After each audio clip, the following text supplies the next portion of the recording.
Good evening, everybody, and welcome to another event from MX Publishing. Tonight is a very special one. It's a debut novel from Bianca Jenkins, Tales from Scotland Yard, Lestrade. So we're going to be featuring a Q&A with the author herself, all the way from Sissonville in the USA. I'm going to give a quick introduction to MX Publishing for those of you watching that don't know us. And then we're going to go straight into a Q&A with Bianca. We're going to finish up with a little movie at the end, a short movie from our friends at Black Eye Theatre, which is a wonderful lockdown Sherlock Holmes movie called Board on Baker Street. So MX Publishing was founded in 2006, and it's the largest Sherlock Holmes publisher in the world. We have about 150 authors with about 500 titles, a couple of million books sold around the world, and we do print and ebooks and audiobooks and art and merchandise. And in fact, I have a little bit of a surprise for Bianca coming up later that she doesn't know about when we do the Q&A. So MX is a social enterprise. We support three key causes: Stepping Stone School in the UK, Happy Life Children's Home in Kenya, and the United Nations World Food Programme. A little bit about Stepping Stones. It's the former home of Sir Arthur Conan Doyle. It's in a place called Hazelmere in the UK, and we've been working with them since 2009. I've been a patron since 2016. When the school moved to the old building, and it was beautifully restored. As you can see, it's a wonderful old building. It's about 110 years old. And Sir Arthur Conan Doyle wrote many of the Sherlock Holmes stories in that building, including Hound of the Baskervilles. Over the years, we've raised about $80,000 now for the school for different projects. And we do events and awareness. And one of the cool things that we did a couple of years ago is we completely Zoom enabled the school. So we built them a lovely Zoom room so they're able to talk to the outside world. Interestingly, we did that before COVID came along, so that when COVID hit, they were very well prepared to do events and things remotely. Happy Life Children's Home is our real passion project since 2012. Both my wife Sharon, who's pictured there, and I are mentors at the school. We've been visiting Happy Life every year for the last 8 years at Christmas time. Apart from this last Christmas, due to COVID, we weren't able to go. We do lots of events and awareness for Happy Life. They've saved about 600 abandoned babies since they've been founded about 16 years ago. In the last year, in 2020, under COVID, we had a campaign called Books to Trees, where anybody who's buying a book on our website, we would plant a tree at Happy Life in Kenya, and we actually funded 1,000 trees. A lot of those that were planted were fruit trees, which providing extra food and fruit for the kids under lockdown. In 2021, we've got an aim to fund 2,000 books for their curriculum for the school at Happy Life and also for their library. The other project that we're involved with is a really massive global project, which is the United Nations World Food Programme. And we've been involved with them since 2017. I'm a technology mentor for them and visit their boot camps and their innovation team. It's mostly done in Munich in Germany. So I would visit there, again, under COVID, not been doing that, but I usually would visit 2 or 3 times a year to take part in those boot camps. We're delighted to have been part of the team that won the Nobel Peace Prize last year in 2020. One of our big projects is the MX Book of New Sherlock Holmes Stories. It was launched in 2015. It has now 27 volumes and about 150 authors taking part. We've got some really big names that have contributed as well, including Lee Child, the writer behind the Jack Reacher series, Jonathan Kellerman and Bonnie McBird, Lindsay Fay, etc. About 600 stories there and about 10,000 pages in total. We have lots of wonderful reviews from Publishers Weekly, and we've recently launched a book club where people can sign up and get one of the volumes in hardcover every month. Another fun project that we're involved with is Dear Holmes. This was launched a few years ago, 2018. It's in its 3rd year, and it's a subscription service for fans in America. And every month you get a set of letters, so basically about one a week, 4 letters with clues that are written as if they're written to Sherlock Holmes, and you have to solve the case. So all of the detectives and the thousands of people take part, compete to become the detective of the month. And it's our team of authors that write the stories for Dear Holmes. The Art of Sherlock Holmes is a real fun one. We'll send a link to these slides, by the way, to everybody that's online today. It was launched in 2019, and the idea was to pair artists with writers. So many of our writers created short stories that then were turned into pieces of art. It was created and curated by one of our authors, Phil Growick, who lives in West Palm Beach in Florida. And we actually had a couple of gallery launches of the art and sold some of the original art. We've done some merchandising. And that link at the bottom there is a link to the virtual gallery, which is on our website. So if you go to our website and look at the Art of Sherlock Holmes, you can actually walk around the gallery and see all these amazing pieces of art that have been created from Sherlock Holmes stories. And we've brought all of the art together into 4 books, a West Palm edition, a USA edition, and a couple of global editions as well. One of the things that we're trying to do a lot more of is bring Sherlock Holmes stories to a wider audience around the world by working with foreign publishers. Our biggest project so far has been in Italy with a publisher called Mondadori. So they're the largest publisher in Italy, and we've provided over 50 novels for the Igalo Mondadori collection over there in Italy. And we hope to do many more. All of our novels, including Bianca's novel Lestrade, are shared around the world to foreign publishers, and hopefully we'll be translating Lestrade into other languages in the near future. So, to the lady of the evening, Bianca Jenkins is a brand new author for us, senior music education major at WVSU, and the author of Tales of Scotland Yard Lestrade. Bianca is an avid Sherlock Holmes fan and reader, and spent over a decade honing her craft in the hills of West Virginia, where she lives with her husband, her dog, 3 cats, and 4 chickens. And I'm sure we can get some questions coming in about those chickens and what their names are. So I'm going to pause the presentation there for a moment and come out and get Bianca onto camera. So if I stop my sharing there, Bianca, if you'd like to put your camera on, then hopefully we'll see you there on camera. So for all of those of you in the audience, if you can fire your questions through on the Q&A window, I've got a series of questions here, but maybe if we start, Bianca, if you want to say hi, tell us a little bit about where you live and how you got involved with Sherlock Holmes in the first place. Okay, hi. I'm from Sissonville, West Virginia, which is kind of, for those of you who aren't familiar with the United States, West Virginia is more mountainous area, more rural. Sissonville is about 20 minutes out of the capital city of Charleston. So I'm out enough to, like I said, have chickens in the backyard and nobody seems to mind. And there's a place with cows up the road a little bit. I've always I grew up reading Sherlock Holmes. Actually, I think my earliest experience was like they had the animated children's movie, and it was The Great Mouse Detective, and it had it was, you know, all the characters reimagined as mice, and had Vincent Price starring as the Moriarty character, so to speak. And I think that was what kind of got me started, and just I started, you know, I read a lot of it growing up, and branched out to kind of writing my own stories for fun, and just went from there.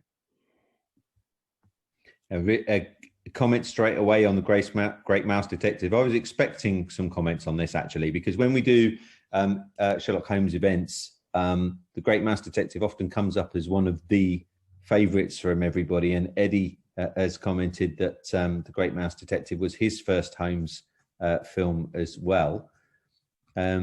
And Gary is also commenting that that the Great Mouse Detective was a great movie as well.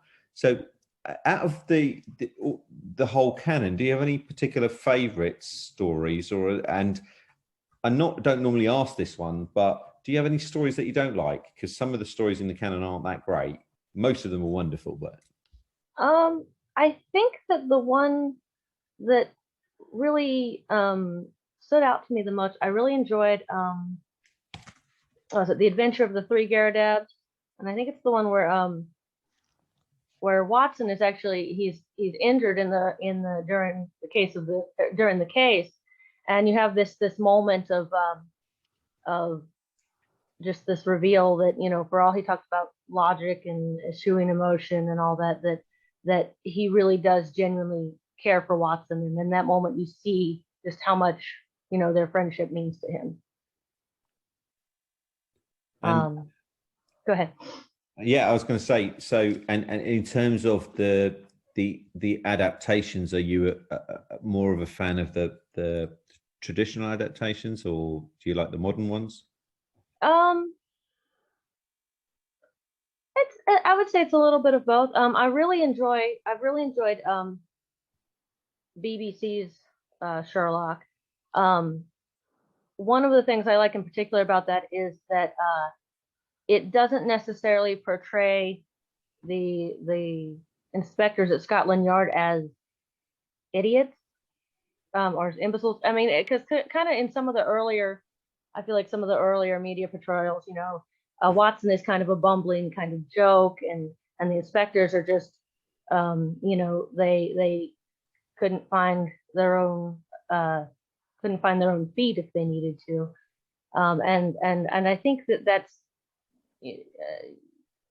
and maybe I'm biased because, you know, that is where my line of interest is taking me kind of a side route to try to explore more with the characters at Scotland Yard. But I feel like, you know, if you compare any of us to Sherlock Holmes, we're not going to necessarily come up as very bright, and so maybe the perspective of that is colored.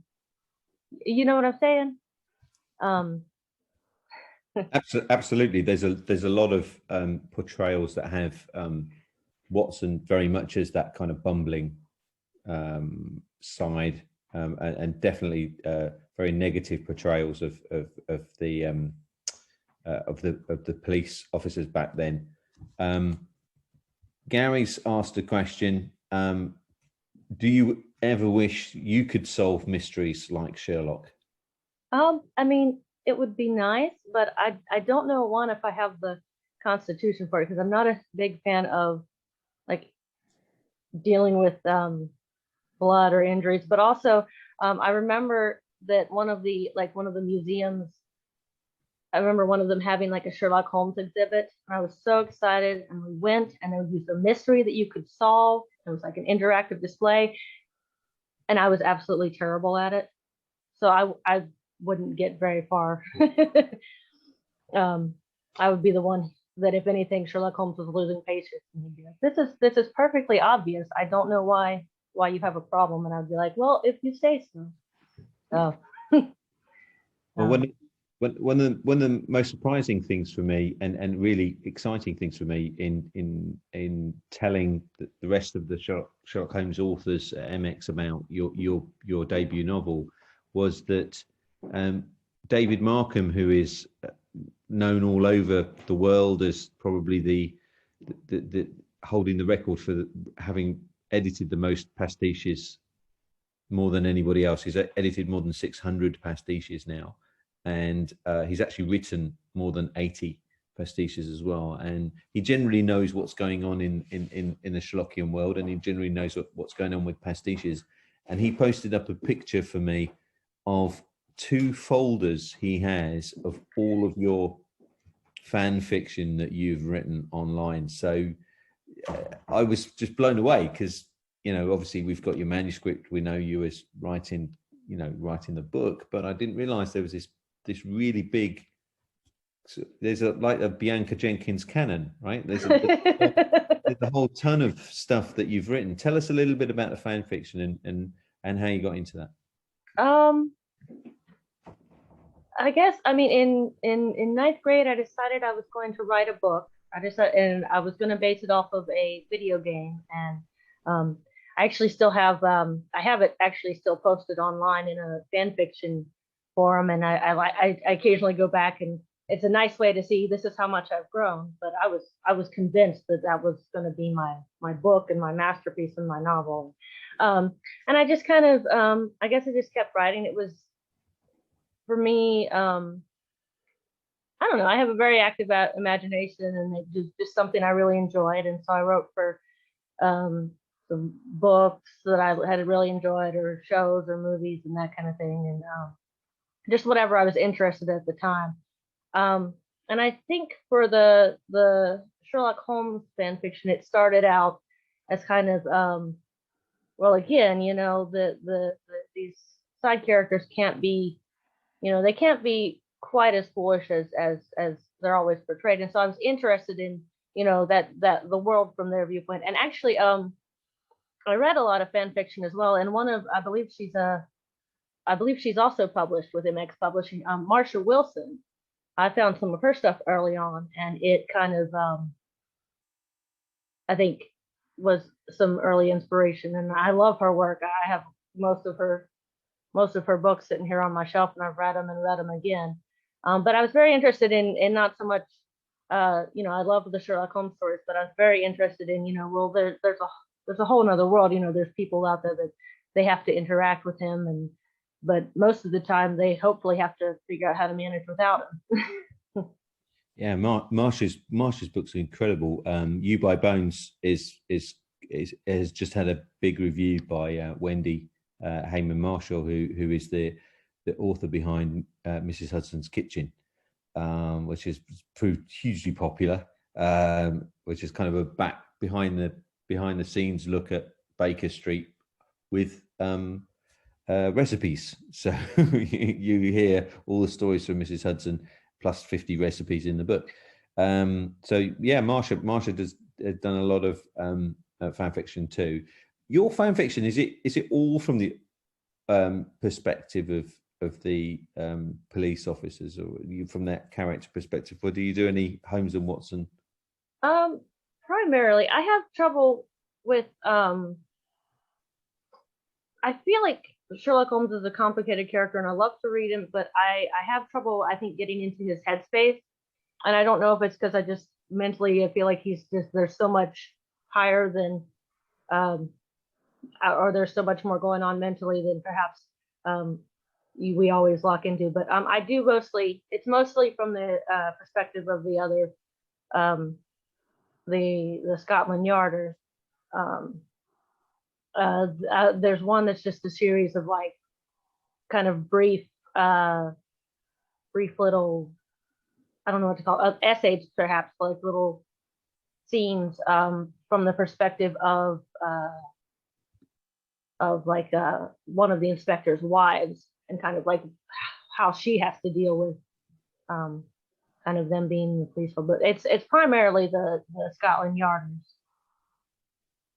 So Gary's asked, can we get some links to your fan fiction sent out later? So maybe Bianca, if you can send me those by email when we send the recording of the interview out, we can send some links to that online fiction.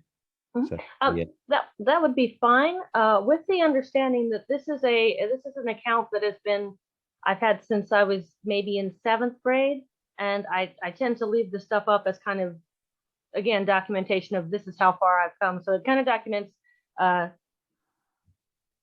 some of my early kind of embarrassing days as a fan fiction writer, and it clearly documents some of the phases I went through as far as literary obsessions. So don't hold that against me. Absolutely not. Well, you're definitely not going to get a more challenging review than I got for my first novel. Time Out magazine from London, 1 star out of 5, and the review started with, "I'm going to give it 1 star because we don't do halves." And then the review got worse from there. So don't worry, it'll be fine. Nico has asked the question: do you think there are any differences between American and British fans? Well, I haven't met personally any British fans. So I only have experience with the American side of it. But I know, speaking as an American and writing a book, it's difficult because again, I've never been out of the United States, and I would like to, go to England and London and travel for at some point. But and I live in West Virginia, which is very rural, very up in the mountains, country kind of. And so I always try to be aware of. I know there's the cultural difference, and I do a lot of having to look up specifics, I guess, as far as history and culture, and even geographically speaking. Um, so I was kind of worried that I'm gonna maybe unintentionally uh, write something and it's going to be just absolutely ridiculous or even offensive. um, but again, like I haven't really interacted with any British fans, so to speak, unfortunately. Well, the biggest fan base we have is in the US. I would say it's probably about 80% of our fan base is in the US. Sherlock Holmes is very beloved on that side of the water. What Tell us a little bit about the novel. I love the blurb. Lestrade sees the glint off a knife, and it's enticing. It's kind of you put us into a scene where your main character isn't expecting to walk away from his assailants. So tell us a little bit about the novel. Okay. So it's based on Lestrade, Inspector Lestrade. He's just started as an inspector, just been promoted, and he's kind of trying to find his way. And he stumbles across a case that they suggest that it would be better off if he just left it alone, because he's going to upset people, and he's kind of, I feel like he's kind of a I want to do the right thing kind of guy. So he can't just ignore it, and that gets him into trouble. And so he's trying to figure out what's going on. And actually the blurb you mentioned is it's just a paragraph straight from the book itself. Um, but so he's, like I said, he's trying to do the right thing. He's trying to solve this case that everybody's telling him to leave alone, and kind of dragging some of the older inspectors who are trying to keep an eye on him into it in the process. So the title suggests almost Tales from Scotland Yard, Lestrade, almost as if the next one's going to be Tales from Scotland Yard, a different character, or will there be more? So the question from Bernard is there more Lestrade coming? I'd like for there to be. Ideally, I'd like to, because I do have some substantial fan fiction, and there's some of that I would like to go back and kind of rework and but I'd like to do some stories with Lestrade and do some stories with Gregson, a couple of others that I've fleshed out a little bit more, at least in the world I've created. Bradstreet, Hopkins, and actually the title Tales of Scotland Yard, it came from one of the fan fiction stories that I have. It's just kind of little short little stories of just the inspectors basically doing their thing. And sometimes Watson and Sherlock Holmes they pop in. Sometimes they don't. But it's just it's intended to just kind of be a view into their world, and that's kind of what I got the title from. And if fans should fans expect to see quite a bit of Holmes and Watson in the stories, or is it really focused on the adventures of Lestrade? It's actually Holmes and Watson. It's set in 1867, so it's very early times. Holmes and Watson won't feature in this one at all. If there's further down the road, if there's more stories, they might pop in. But like I said, I have a really hard time feeling like I have a good grip on how to write Holmes himself, and I wouldn't want to do it and not be able to do it justice.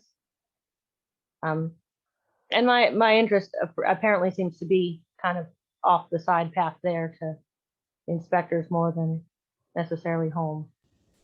And in your some of your fan fiction is shorter, because this is a sort of mid-length novel. Do you see yourself writing short stories in the future, or are you going to go for something of the similar length? I'd like to try something of a similar length. Maybe at some point a compilation of some of my favorite shorter stories that I've done. I don't know. No worries. A very, very interesting question from Gary. Steve, is it all right to buy the book from Amazon, or should we be buying it from the MX website? Well, one of the advantages of the MX website is we get it read. It's there now. So if you can't wait to read it, then go get it from there. You can pre-order it from Amazon and various other places, and it will be coming soon. But you can also be happy in the knowledge that every book you buy on our website contributes to buying books for kids in Happy Life in Kenya as well. So last year it went a bit crazy when we did the trees, because everybody wanted to plant a tree in Kenya. So we didn't think we would ever get to 1,000 trees, but we got to 1,000 trees by late summer. So we had to find another project to do, because the team at Happy Life said we haven't got room to plant more than 1,000 trees. So we're now doing the books. So you mentioned that the big pile of books behind you there, Bianca, has quite a bit of fantasy within that pile. Tell us a little bit about your interests outside of Victorian literature. Okay, again, mostly fantasy. When I got started on actually C.S. Lewis, the Chronicles of Narnia, I can remember being, I wasn't even old enough to read yet, and my parents reading to me before bed. And I think that was the start as far as the fantasy world. I'm a big fan of Tolkien.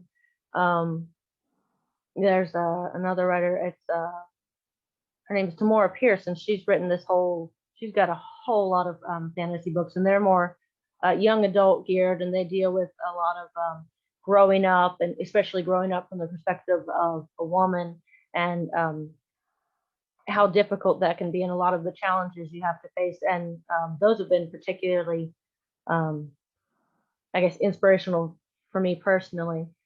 Trying to think, it's I've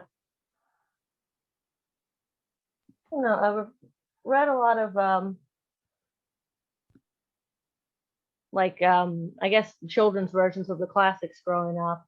Got a collection of those, and I don't know, it was just kind of a little bit of everything. We must get you to review the first book in the series from Harry DeMeo. I don't know if you've come across his work. So Harry has written a series called focused on the central character, which is Octavius the bear. So Harry's alternative universe is where there are no humans anymore. They're all animals that have grown to become intelligent and can all speak. So his central character, which is basically a cross between Sherlock Holmes and Nero Wolfe, is actually a bear. So every character, there is a meerkat and loads of bears and leopards and whatever. They're all, this entire world is populated by characters that are all animals, which I absolutely love, because I'm a big animal person. And several people asking the question, what are the names of the cats and chickens? Have you named your chickens or just the cats? The chickens don't have names yet. This particular batch. The cats. Let's see. The cats are named. We named the one Lemur, because she looked like a lemur, and it turned out to be a mistake because she lives up to her name. She climbs everything. She'll be on the fridge, on the curtains. just all over the place. The other is named Majora, off of the Legend of Zelda video game series. There's the mask that's supposed to be evil, but she's got the face print that it looks like she's wearing a mask. And the other is Castiel, off of I don't know if you're familiar with it, but there's a TV show Supernatural, and Cass is one of the main characters in that. And we also have a tiny dog. She's like the size of maybe I don't know. You can just tuck her under your arm. Named Adelaide, or we call her Addie for short. And she's all attitude. She'll sit and argue with you. Fantastic. Well, we have 3 cats, and we always said that we were going to, when the moment was right, we were going to name one of our cats Sherlock, and the name. And we've had many cats over the years, and we finally decided on this one because he's quite frankly the dumbest animal we've ever had. He's properly stupid. So we thought it's appropriate that we will call him Sherlock. He's about 7-8 years old, but he still will chase his tail. He will still jump at a fly on the wall and wonder why he's banged his head. You know, he will lean over to lick his tail and fall off a chair. You know, he's an absolute wonderful, but he's huge. He will probably be about 3 times the size of your dog. Mm-hmm. He's absolutely huge. So what's next for you? What's the next project, Bianca? Well, I'm working on. I've started on kind of a second book featuring Lestrade. But I've also gone through, and there's a piece from one of my fan fictions that I'm wanting to expound and rewrite a little bit. And it's actually featuring Gregson, but it's kind of would be down the road considerably, well, not considerably, but down the road a bit from the Tales of Scotland Yard, Lestrade. And there's some kind of a little bit of editing and rewriting on the one, and the others just kind of started from scratch. Fantastic. Well, we have a little bit of a surprise for you tonight, which you don't know about. So I'm going to pull up the slides now. So if you turn your camera off, but keep your audio on so that you can give us a bit of a reaction. Okay. So I'm going to go back to the slides. So it's incredibly rare for a first-time author to snag a narrator for the audio anywhere near this early. But we're delighted to share that we have managed to secure the wonderful Luke Barton, who those of you that were at our event on Saturday night will have seen Luke. And Bianca, you can watch back Saturday night's Jeremy Brett event, and you will be able to see Luke because he was reading from one of the new audiobooks that he's doing for MX. But he's very wonderfully agreed to be the narrator for Lestrade. So he'll be working on that in the coming months. So we'll be releasing Tales from Scotland Yard Lestrade as an audiobook in a few months' time, and you'll be able to listen to Luke's voice. Luke was classically trained at the Oxford School of Drama and has been on tour on 2 continents, in Europe and in Asia, as Sherlock Holmes. And you're going to get to see him in a moment because we've got special permission from his production company to show a little movie featuring Luke tonight to finish off the event.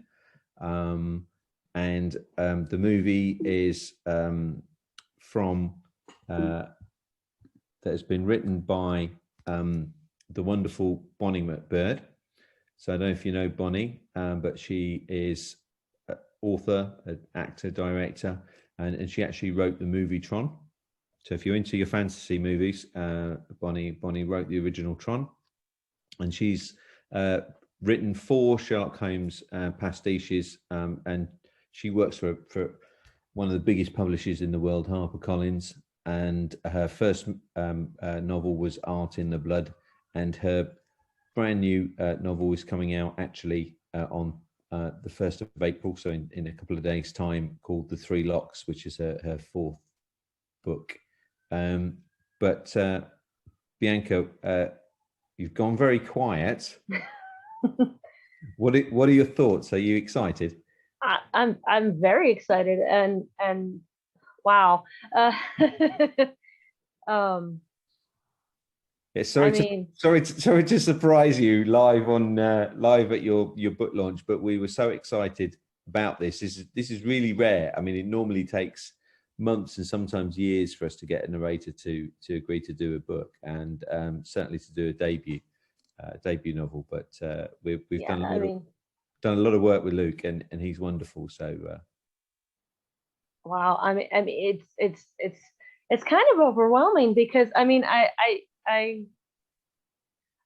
like I said, I'm a big fan of Marshall Wilson's work, and that was where I learned about your site, and I kind of just sent the manuscript in just on an off chance, and like, if they don't like it, then that's fine. And then, like, I never imagined when I sent that in that, to hear a very few months later that all this would be happening. Well, we have to give a big shout out to Nico. So Nico Vaughan runs the imprint that Lestrade is published under, which is Orange Pit Books.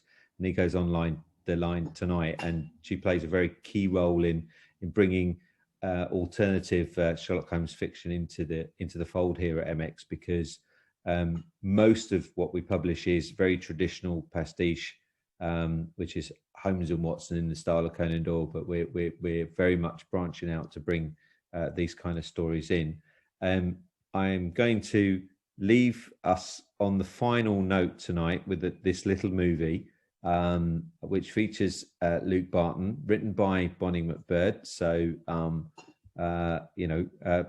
her movie credits run from Tron through to Board on Baker Street, which we're going to show you guys tonight. So we're going to finish off with that, and very much appreciate everybody from all over the world. We've got 6 or 7 countries represented tonight online. So thanks so much for all of your great questions, and thank you so much, Bianca, for the author Q&A. Thank you for having me. No problem at all. So we're gonna finish off tonight with Board on Baker Street, a little movie about Sherlock Holmes being stuck under lockdown under COVID.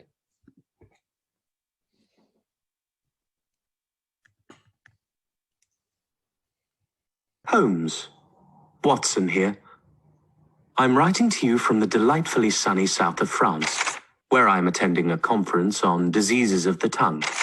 Now, I know that you've been alone some few days, and in that time I have not heard from you. I have a little concern. Perhaps I'm being a bit silly, but I do worry. I sincerely hope that you've had a new case. Something to which you might apply that formidable fomenting brain of yours. Otherwise, with your violin out for repair, I can only imagine what you may be doing to mitigate boredom.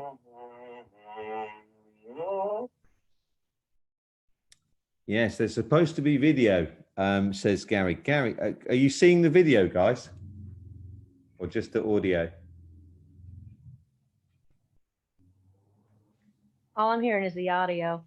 All you're hearing is the audio. So that's a bit of a worry. Let me go back to the beginning. Apologies to everybody there. So let me come out of that. It's definitely better with the video. So let me try and share the screen again.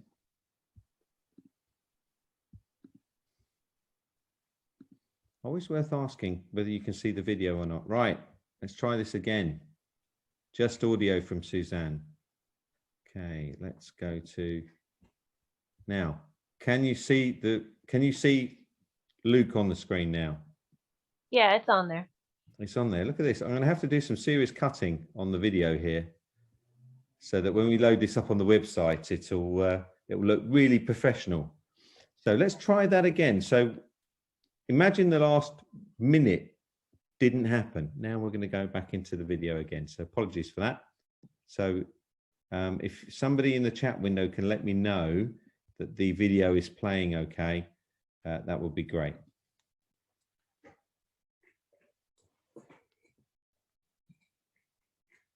Holmes, Watson here.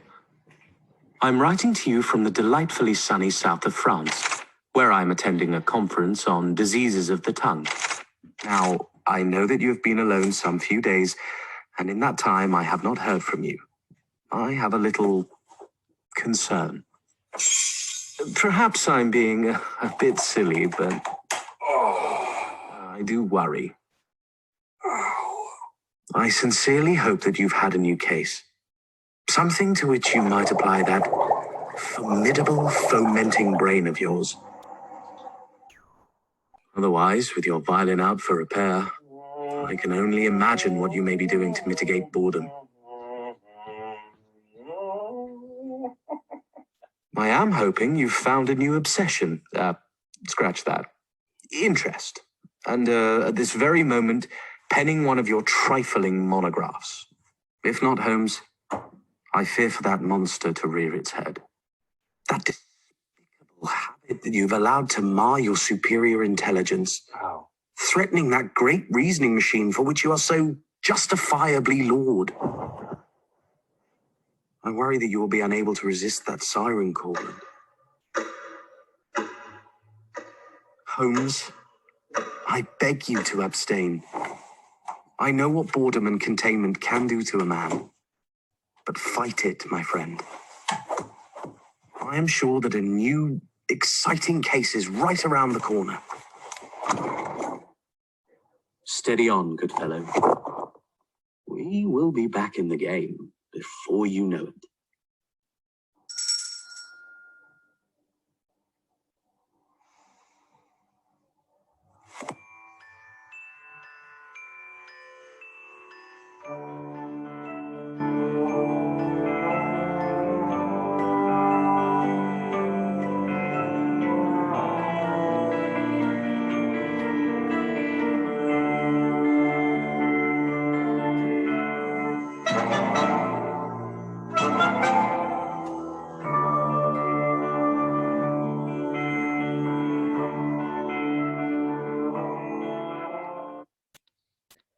And there we go. So thank you very much, everybody, for joining us this evening for the launch of Tales from Scotland Yard, Lestrade.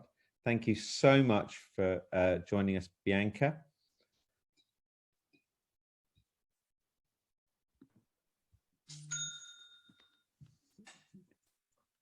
Sorry, it's been great to be here.